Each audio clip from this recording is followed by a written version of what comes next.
రసిక రాజా productions, అడవిలో అరుపులు, scene 1 take 1 action. బాగున్నావా? ఈ షోకి వచ్చాక ఎందుకు బాగున్నామండి? మేము బాగానే ఉంటాం. ఇక మొదలెడదామా? నువ్వు కూడా బాగున్నావు కదా నేను బాగున్నాను. ఓకే, మా షో చూసావా? లేదండి. ఇంతకు మీ షో పేరేంటో తెలుసుకోవచ్చా? నేనైతే ఫస్ట్ టైం చూస్తున్నాను. గ్యాస్ మీరు చూసారా? కింద కామెంట్ చేయండి. మా షో చూసావా? చూడండి. చూస్తున్నాం అన్నీ అబ్జర్వ్ చేస్తున్నాం. మీరు ఎందుకు వచ్చారో నాకు ఇప్పటికీ అర్థమైంది. మా ఫస్ట్ రౌండ్ స్టార్ట్ చేద్దామా అవినాష్? మా ఫస్ట్ రౌండ్ ఏంటంటే అట్లుంటది మనతోటి. ఎక్స్పోజింగ్ ఏంటి? ఎక్స్పోజింగ్ మాటలతో. ఇంతకీ షో వచ్చేసి అదేనా? ఇంకా ముచ్చటేమైనా ఉందా? ముందుకెళ్దామా? ఎక్స్పోజింగ్ కాదు, just freely expressing my self.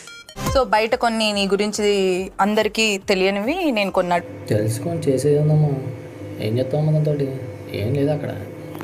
Maximum కష్టాలు ఉన్నాయి, సుఖాలు ఎక్కడ లేవు. ఇప్పుడు కొంచెం సుఖాలు వస్తున్నాయి. అవును, ఇప్పుడు అవినాష్ చాలా సుఖపడుతున్నాడు. మీరు ఏం మాట్లాడుతున్నారా?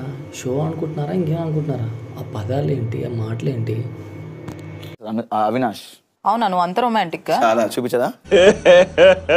ఇంకోసారి అవునా, నువ్వు అంత రొమాంటిక్ గా? చాలా చూపించదా? ఇది పంచ్ అంటే మామూలు లేదు. ఎందుకే ఇలా డైలాగ్ పెడతాను? సరంగా తప్పించుకోవడం కాపుతాను. ఎలా నువ్వు రొమాంటిక్ అని నువ్వు డిసైడ్ అవుతావు? చెప్పు, ఏమంత రొమాంటిక్ గా ఏం చేస్తావు అంటే ఇప్పుడు ఏం చేయాలంటారు? చేసి చూపించాలి అండి. ఏం మాట్లాడుతున్నావు అర్థమవుతుందా? నువ్వు? నాకు టేస్ట్ బాగా చేస్తాను. ఏం చేస్తావు? టేస్ట్ చేస్తాను. ఓకే, వినడానికి ఏమో తేడాగా ఉంది. మనం వినాలి, చూడాలి, ఎంజాయ్ చేయాలి. చేనమ్మ.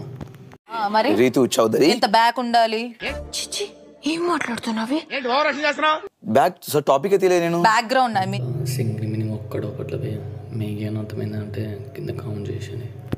లేదు, అసలు ఆ ఫేస్ చూడు, ఆ హెయిర్ స్టైల్ చూడు, ఆ ఫిగర్. ఇవే తగ్గించుకుంటే మంచిది. వెళ్ళు.